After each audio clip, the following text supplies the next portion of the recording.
Welcome to this week's episode of The Perceptive Readers, a podcast series made in the Product of Culture, aka PopBooks website's office.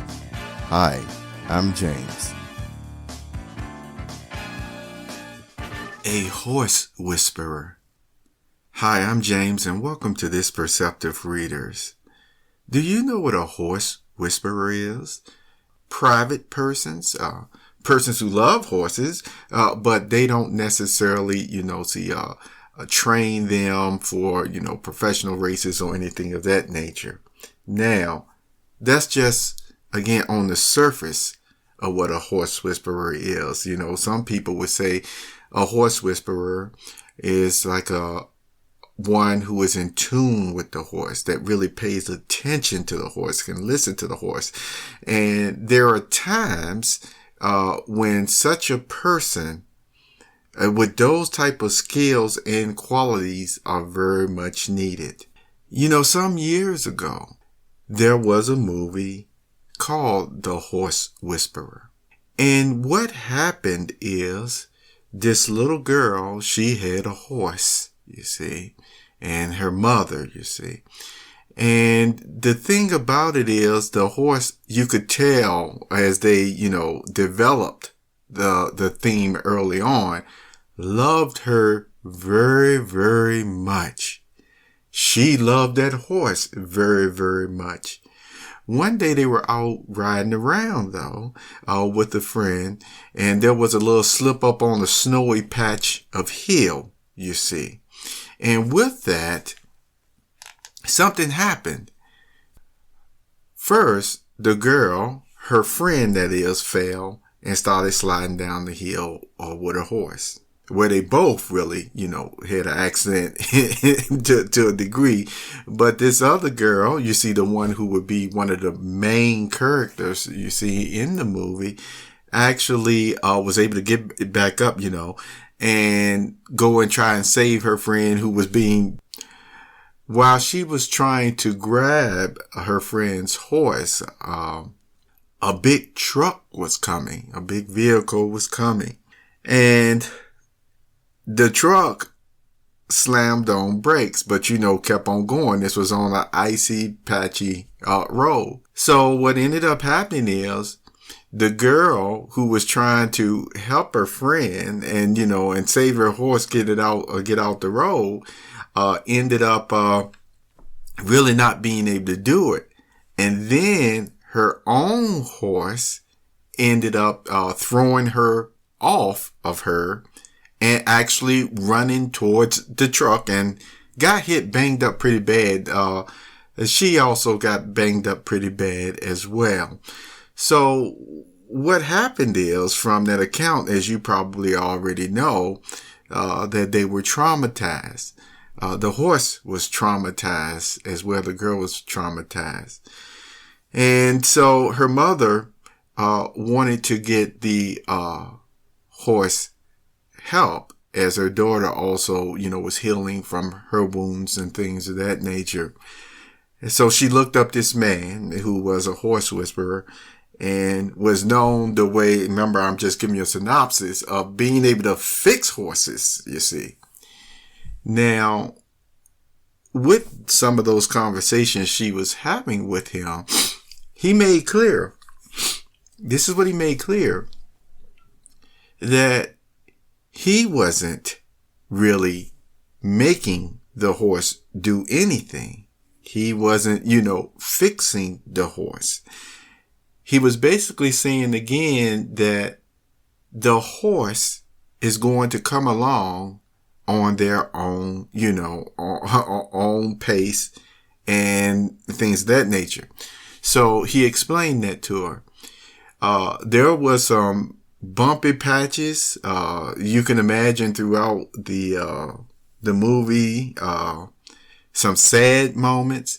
And, one of the sad moments had to be when the girl who loved the horse very much and, was there but could no longer ride the horse. And yet, the horse whisperer who was establishing a bond with the horse all this time, the horse was, trusting him. It was like when the horse saw her, it was like, no, something was totally messed up with that bond. That riff, it was tore up.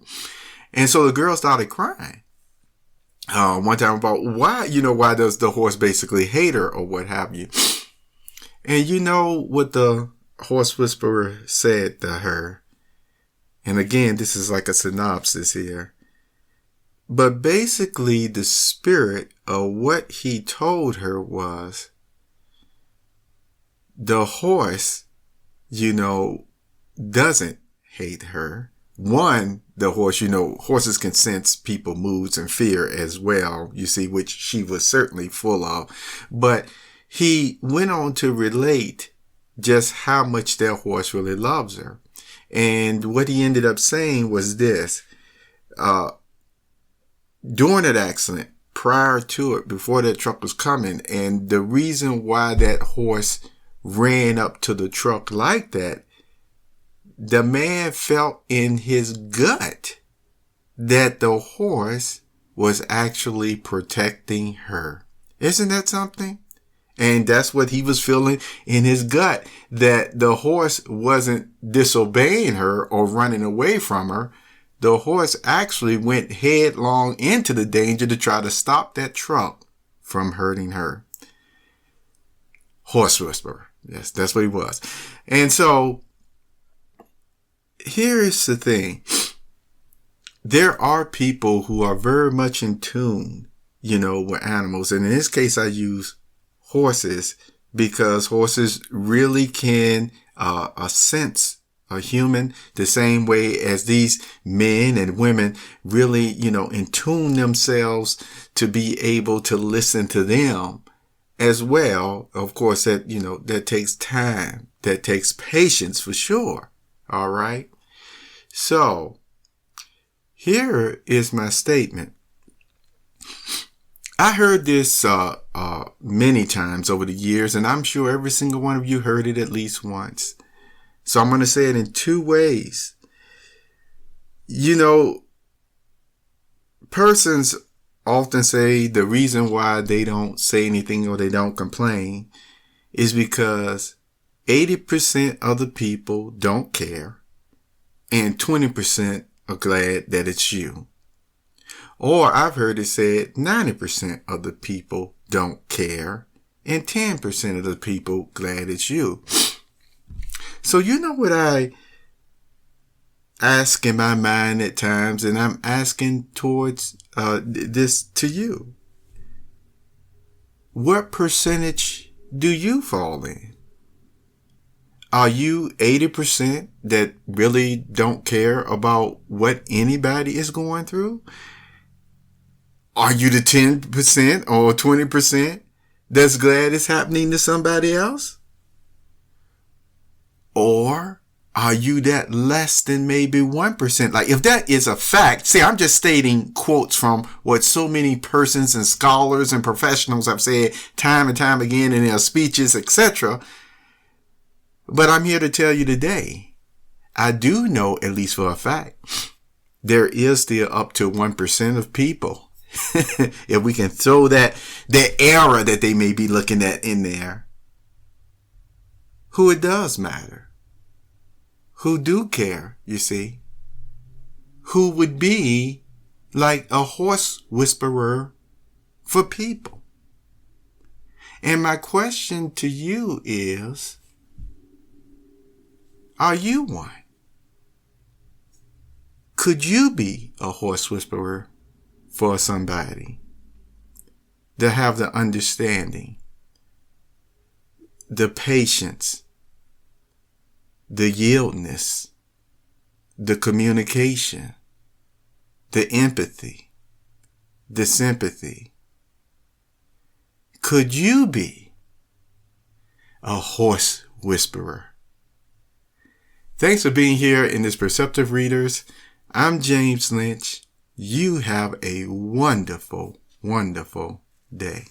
You have just listened to the Perceptive Readers podcast. Remember, until next time, if you read something that encourages you to improve or enhance your life for the better, it becomes your reality.